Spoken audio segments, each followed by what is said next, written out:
In a first for South Africa, 28-year-old Mia Roux, who happens to be deaf, was crowned the most beautiful woman in the land over the weekend. The Miss South Africa is more than just a title, but it also represents inclusivity.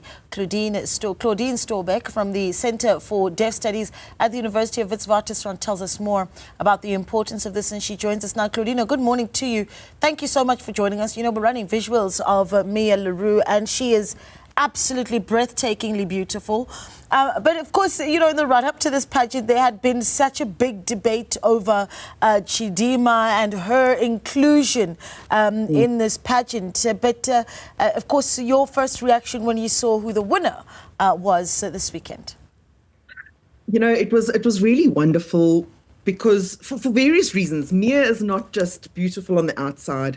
She just has such a beautiful message, and she took this quite a controversial situation and said, well, let's talk about inclusivity and make sure that we include others.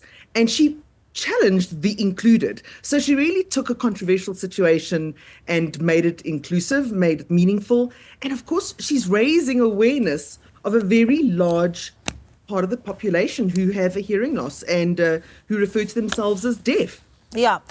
You talk about how large that population is, and you know, one of the things I think that happened is with her being crowned Miss SA, you know, now it's brought to the forefront just how big of a population the hard of hearing and deaf really is, and somehow are not quite treated adequately like they're a part of our society. Yeah, absolutely. And I think one of the first things to say is when the media writes about this, to not use the word hearing impaired. So now, lady, already you are using the word deaf and hard of hearing, which is what we should be saying, and then allowing deaf to kind of define themselves. And of course, it shows us the diversity within deafness. So not all deaf people use South African Sign Language. Some will choose to speak, and some will be bilingual. They will choose to speak and use South African Sign Language. And of course, Mia's Afrikaans and totally bilingual into English as well. And showing us the deaf people can do anything that they choose to do. And so it was just a win on so many levels for us. Yeah, I mean, it was also just an opportunity for education, right? I mean, bilingual and deaf, I mean, incredible when you try and think about what that means. And then on that stage as well, people asking, you know, well, she was asked questions, you know, how was she able to communicate? And a lot of people not even understanding something like, for instance, lip reading within the deaf community. Oh, my word. We'll often get phone calls from people saying, you know, can you teach us to lip read? And in fact, lip reading is one of the most difficult skills to learn because so little, particularly of English, is on the lips. So Mia was supported through subtitles and being able to access the questions in writing because she prefers to do it that way. If it was a deaf person who used South African Sign Language, which of course is the 12th official language now, they would have chosen to use a South African Sign Language interpreter. And so for us, when we create access for deaf people and hard of hearing, to never assume they can lip read or to never assume they'll use a sign language interpreter, but to always give the onus onto them and say, how would you like us to create access for you? Yeah, you know, another thing, and I'm fascinated as well because a lot of people just don't know certain things. And you talk about how not everyone in South Africa speaks South African Sign Language, and that, you know, various countries have different forms of sign language or speak different sign languages.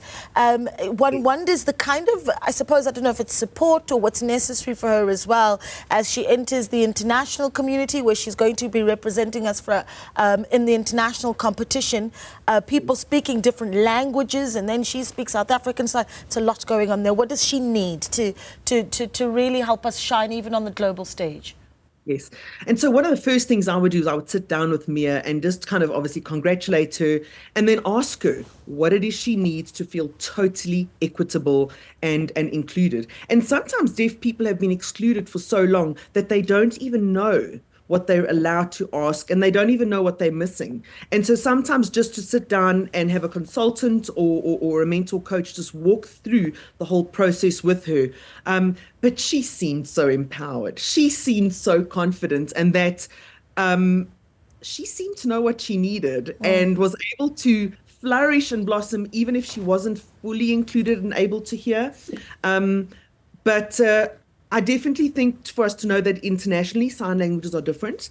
And so wherever she is in the world, if she would like access to a sign language interpreter, be asking specifically for a South African sign language interpreter, and to always ask for access either in spoken or written Afrikaans and spoken and written English. So the visual will always be a person with a hearing loss's primary and strongest sense, even if they have amplification.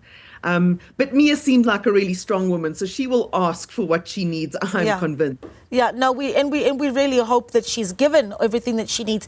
You know, one of the things that she did in her acknowledgement speech, of course, her acceptance speech, is to talk about inclusivity as a really big theme. And if you are hearing in South Africa, you don't understand what that actually means, right? Inclusivity, well, we're all in the same room. What does inclusivity mean? On a daily basis, what does it mean to say, all right, well, here we are all together, but we're not inclusive of someone that is deaf? You know, one of the things that is often misinterpreted is because you cannot see deafness. When they don't respond, when they don't laugh at a joke, when they don't turn, people think that they're rude. But they really are missing a lot of the sound. And when they're doing lip reading, even if we say, no, but we speak slowly and we let them lip read, so much of what's lip read is also contextual and assumed. And so, you know, just assuming the person can lip read, assuming that they can hear jokes and kind of hear the kind of tone intonations. So when they're in a workplace and there's an HR meeting or a staff meeting, is to kind of ask them what they need. And deaf people are so kind. They'll often say, no, I'm fine. But it's not fair, and to never just let them say they're fine, but to provide access to either the script or a live captioning program, and never assume. I think it's kind of what we're learning is to say, how are you doing? Or to say, how are you understanding that? How are you? And for them to be able to say, well, actually, I'm not too sure, or allowing people to ask questions, but to model that, to not always look to the deaf person and say, are you following? But for every member in the board or for every member at the office to be modeling, asking questions and just show, you know, maybe I'm not too sure. And once we model that, then everyone feels comfortable to ask. Yeah, I think that what Mia's going to do over the next year is really, really educate us. And I want to share this with South Africans, because I was fortunate enough to have gone to school with, you know, some deaf classmates as well. And what people may or may not realize is, and you can talk to us about how this actually happens, that someone who is deaf can actually enjoy music. I was fascinated when I heard that. Absolutely. I've actually just come back from France, where it was an international conference and celebration festival of sign language and the arts. And so people who are profoundly deaf and don't even get to wear hearing aids because they've got no residual hearing, right up to someone who has hearing aids and cochlear implants, they can all enjoy music through the sound and through the feeling. And so for people who are profoundly deaf, they actually put on these 3D type vests and put the speakers on the floor on a very bouncy piece of ground. They love music, they have rhythm and can dance wonderfully, and they experience it even if you've got hearing. Because you're a visual deaf person and you feel things more strongly, they're experiencing music probably in a more advanced way than us hearing people do. Yeah, they're listening to the intensity of the music, which I've always found that very, very interesting. Well, what do you think this does? I mean, there's the story that we've told to the world. The past few weeks in the run-up to this pageant has been some really, really divisive and tough conversations right around Chidima Adetshina, and, you know, of course, just days before the pageant, she needing to withdraw from it as well. And then this weekend, the day after Women's Day, Mia Le Roux, at 28 years old, is Miss South Africa. What's the story that you think we've told to the world in the past, I suppose, a week? Yeah. I just love the fact that, first of all, we can take something bad and turn it around. But what's beautiful about her narrative and her story and what South Africa was brave enough to do in doing the right thing there is that we've taken the South African story of inclusivity and being the rainbow nation to the next level. It really isn't just about race. And when we talk about inclusivity, it's always really looking at it as race and then maybe gender. And Mia is showing us, and South Africa is then going to be the forerunner, the front runner in these international competitions, and that in fact to say inclusivity is not just about those things. It's also about including people who are different. And Mia used the term the othering, the otherness, and to be able to go, so it's not just disability and things that are, but anything that is different, people who look different from us, people who sound different from us, because Mia sounds different as well, because people get to speak differently. And so it's when you hear an accent, to never assume that that person is unintelligent. And so South Africa is taking this brand new message of inclusivity way beyond gender and race. Yeah. A beautiful queen she is indeed. Thank you so much for speaking to us, Claudine. An absolute pleasure. And I imagine that we'll be having more of these conversations in the year to come as we learn so much more from Mia as well. Claudine Storbeck, Centre for Deaf Studies at Wits University, speaking to us this morning about that win by the gorgeous Mia Roux, who is our brand new Miss South Africa.